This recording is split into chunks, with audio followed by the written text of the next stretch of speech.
దేశ శ్రేయస్సే లక్ష్యంగా ఆర్ఎస్ఎస్ పనిచేస్తుందని మెదక్ ఎంపీ రఘునందన్ రావు అన్నారు. సిద్దిపేట పట్టణంలోని హైస్కూల్ గ్రౌండ్లో రాష్ట్రీయ స్వయం సేవక్ సంఘ్ శత జయంతి సందర్భంగా ఏర్పాటు చేసిన పద సంచాలన కార్యక్రమంలో ఎంపీ పాల్గొన్నారు. అనంతరం రఘునందన్ రావు మీడియాతో మాట్లాడారు. 100 సంవత్సరాలుగా ఆర్ఎస్ఎస్ దేశ అభ్యున్నతికి పనిచేస్తూ ప్రజల కష్ట సుఖాలలో పాల్గొంటుందని కొనియాడారు. గ్రూపులుగా విడిపోయిన వామపక్షాలకు ఆర్ఎస్ఎస్ ను విమర్శించే అర్హత లేదన్నారు. జీవితకాలంలో కూడా వామపక్ష విశ్లేషకులు సంఘులో ఉన్న క్రమశిక్షణను నేర్చుకోలేరన్నారు. 100 ఏళ్ల నుండి పేరు మార్చుకోకుండా ఒకే పేరుతో ఉండి దేశ నిర్మాణం కోసం పనిచేస్తున్న సంస్థ ఆర్ఎస్ఎస్ అన్నారు.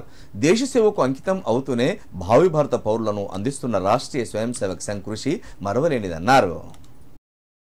ప్రపంచ చరిత్రలో ఏ సంఘం కూడా 100 సంవత్సరాలు అవిచ్ఛిన్నం కాకుండా ఒకే ఒక లక్ష్యంతో దేశ అభ్యున్నతి, దేశంలో ప్రజల నిర్మాణమే లక్ష్యంగా పనిచేసి ప్రజల ఆపత్కాలంలో అండగా నిలబడినటువంటి ఒకే ఒక సంస్థ రాష్ట్రీయ స్వయం సేవక్ సంఘం.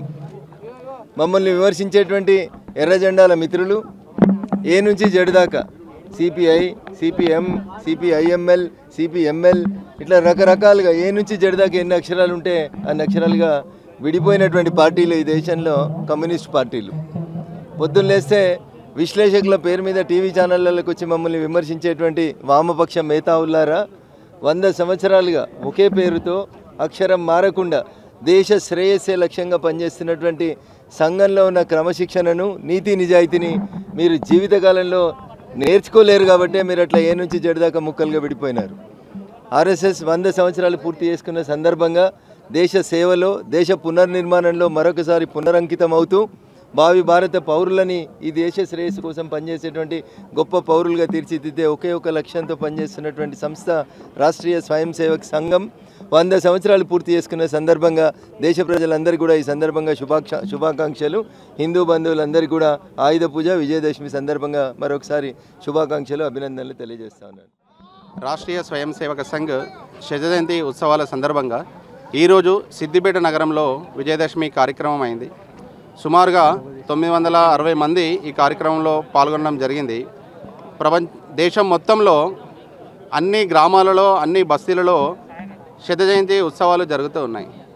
ప్రతి గ్రామంలో మహిళలు, పిల్లలు, స్వయం సేవకులు పెద్ద ఎత్తున దసరా ఉత్సవాలు చేస్తూ ఉన్నారు. ఆ సందర్భంగా మన సిద్దిపేట నగరంలో కూడా ఈరోజు శత జయంతి ఉత్సవంలో భాగంగా దసరా ఉత్సవం అనేది జరిగింది. ఈ కార్యక్రమంలో ముఖ్య అతిథిగా రామేశ్వరరావు ప్రముఖ న్యాయవాది వచ్చారు. అదేవిధంగా వక్త భూమేజీ మన విభాగ ప్రచారక్ వచ్చారు. వారు హిందూ సమాజాన్ని ఉద్దేశించి వారు మాట్లాడడం జరిగింది. హిందూ సమాజము జరిగే మోసాలకు మోసపోవద్దు, హిందువులంతా సంఘటితంగా ఉండాలి, ఇక్కడ ఉండే యువకులు ఈ దేశం కోసము పని చేయాలి అన్న విషయాల మీద వారు మాట్లాడడం జరిగింది.